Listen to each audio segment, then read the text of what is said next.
Okay, so you've had your interview, you prepared well, you did well, you think, at the interview, you've asked for the next steps, and now you've walked out and you think, okay, well, what am I going to do now? Am I just going to twiddle my thumbs? No, you don't. On that same day, you send a thank you email, a thank you note back to the interviewer, whether it was the recruiter or the hiring manager. So if you don't have the email address and you went through a recruiter, ask the recruiter if you may contact the hiring manager. Sometimes recruiters like to go through them instead, so you might need to send the thank you email to the recruiter to forward on. But what would you put in your thank you email? I want to tell you the 4 R's, okay? The 4 R's, R, of thank you emails. The first one is remember me, because when you send the thank you email, your name is in their email inbox one more time. So it's like reinforcing your name.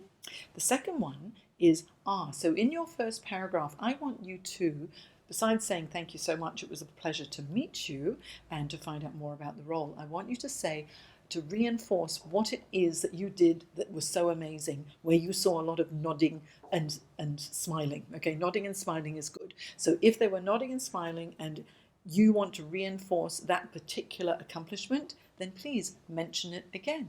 Okay, and then the next paragraph is to recoup your losses. If you really blew it with something and you just couldn't come up with a good example, then use a paragraph to recoup your losses. Say something like, we didn't have the time to expand upon whatever it was, however, and then give them an accomplishment statement of how you can actually do whatever it was that you didn't talk about properly.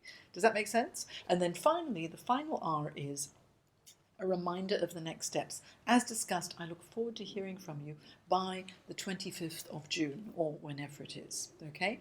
And that will be your thank you email. It's polite, it's business etiquette, and it'll help you to stand out from the crowd. And I'm sure that Carsten has got something to add. Yeah, I think it's. I think that these are spot on, these points. I just want to sort of raise a little idea. I heard about creating bias. Where sneaky, it's a little bit using some psychological tricks where you can sort of group them and you by using subtle language like I'm sure you have interviewed a great group of candidates. Just like to re-emphasize my suitability by X, Y, and Z reasons, and by talking about all the other candidates as a group, you kind of lump them in to one group, and that somehow create a bias in the brain that makes it more difficult for the brain to distinguish. Okay, so the other group of candidates are them, and then there's you as the special person. Interesting concept. Yeah, oh well, may as well. You can give it a go as well. Yeah, but certainly, certainly a follow-up email is business etiquette, and many people don't do it, so it'll help you to stand out. And so, until our next video.